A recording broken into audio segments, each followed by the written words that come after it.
আসসালামু আলাইকুম প্রিয় দর্শক, দূরেরও কাছে যে যেখান থেকে আমার ভিডিওটি দেখছেন, আশা করি সবাই অনেক ভালো আছেন।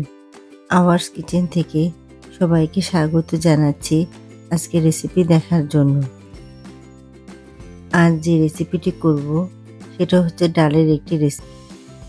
ডাল আমরা বাঙালিরা কম বেশি সবাই পছন্দ করে থাকি, আর ডালটাকে আমরা রান্না করে থাকি অনেকভাবে।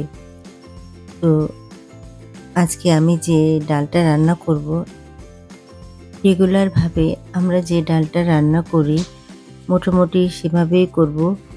শুধু ফোড়নে আমরা পেঁয়াজ পাতা বা কলিটা ব্যবহার করব। তো এভাবেও রান্না করলে ডালটা খেতে অনেক ভালো লাগে। ডাল রান্না করতে আমাদের যা যা উপকরণ লাগবে তা আমরা সব কিছু মোটামুটি একত্রে গুছিয়ে নিয়েছি।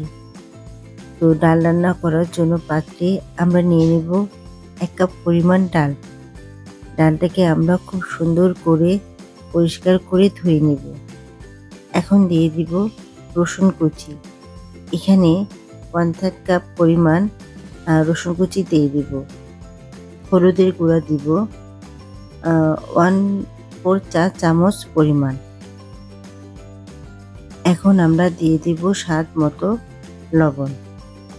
আমি যেহেতু পাতলা ডালটা রান্না করব, তো সম্পূর্ণ লবণটা এখন দিব না, লাগলে পরে আবার দিব। তো এখন দিয়ে দিব রান্নার রেগুলার তেল।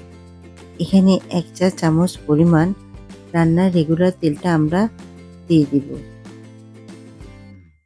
এখন সব মশলার সাথে ডালটাকে আমরা কচলিয়ে ভালো করে মেখে নেব।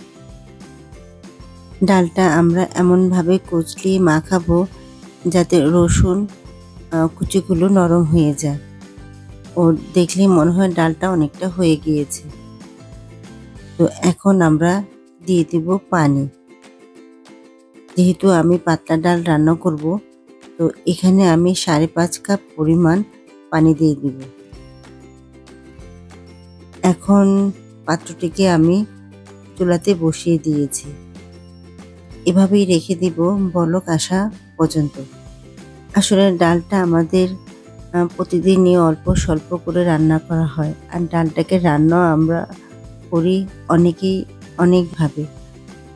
আসলে যেভাবেই রান্না করা হোক না কেন, ডালটা যেহেতু খেতে আমরা পছন্দ করি এবং রান্নাও করি অনেকভাবে।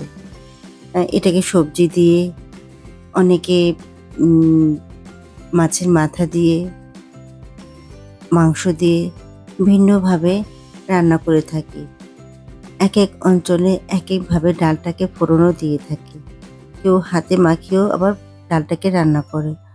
ওই বললাম না, ডালটাকে আমরা যেহেতু খেতে পছন্দ করি, যেভাবেই রান্না করা হোক সেটা আমাদের খেতে ভালোই লাগে।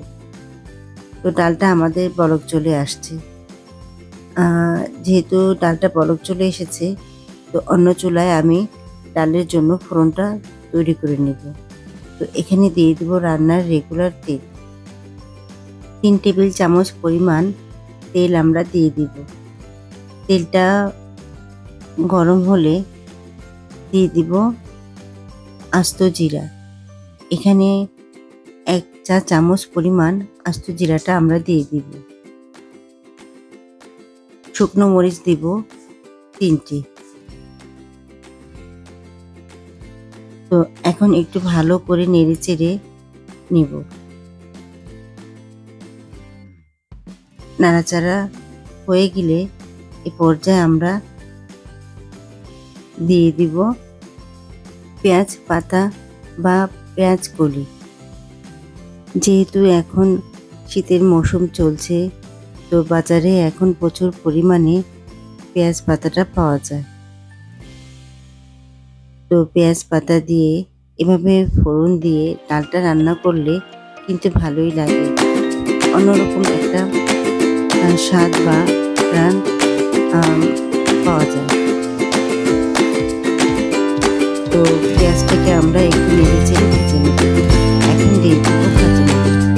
এখানে 5টির মতো কাঁচামরিচ আমরা দিয়ে দেব।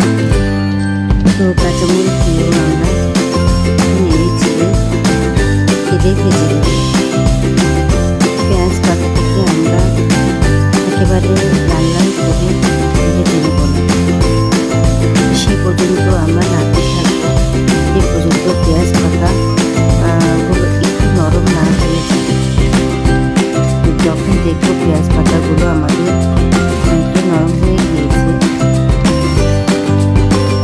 এ পর্যায়ে আমরা দিয়ে দেব হলুদের গুঁড়া। এখানে আমরা হলুদের গুঁড়াটা দেব 1/4 চা চামচ পরিমাণ।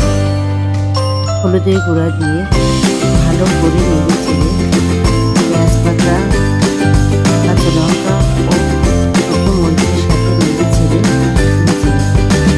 এখন দিয়ে দেব শুকনো মরিচের গুঁড়া, এটাও দেব আমরা 1/4 চা চামচ পরিমাণ।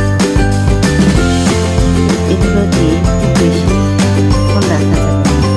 এখন এই ফোড়নটা আমরা দিয়ে দেব ডাল।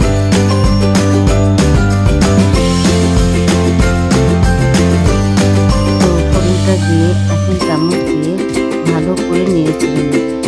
যখন আমি ফোড়ন করছিলাম তখন ডালটাকে আমি একটু ডাল করতে দিয়ে ফুটে নিয়েছি। তো এখন দিয়ে দিব ধনে পাতা কুচি। এখানে ধনে পাতা কুচিটা আমরা দেব 1/3 কাপ পরিমাণ। ফোড়ন দেওয়ার পর আরও 5 মিনিট আমরা ডালটাকে চুলায় জাল দিয়ে নেব। তো 5 মিনিট জাল দেওয়াতে ফোড়নের সব মশলা ডালের সাথে মিশে উঠে যাবে এবং খেতে খুব ভালো লাগবে। এভাবে করে আমরা রেগুলার ডালটা তৈরি করে থাকি। ফোড়নে জাস্ট একটু পেঁয়াজ পাতা ব্যবহার করা হয়েছে। তো এখন ডালটাকে আমরা একটি পরিবেশন বাটিতে বেড়ে নেব এবং গরম গরম ভাতের সাথে পরিবেশন করব। পেঁয়াজ পাতা বা পেঁয়াজ কলি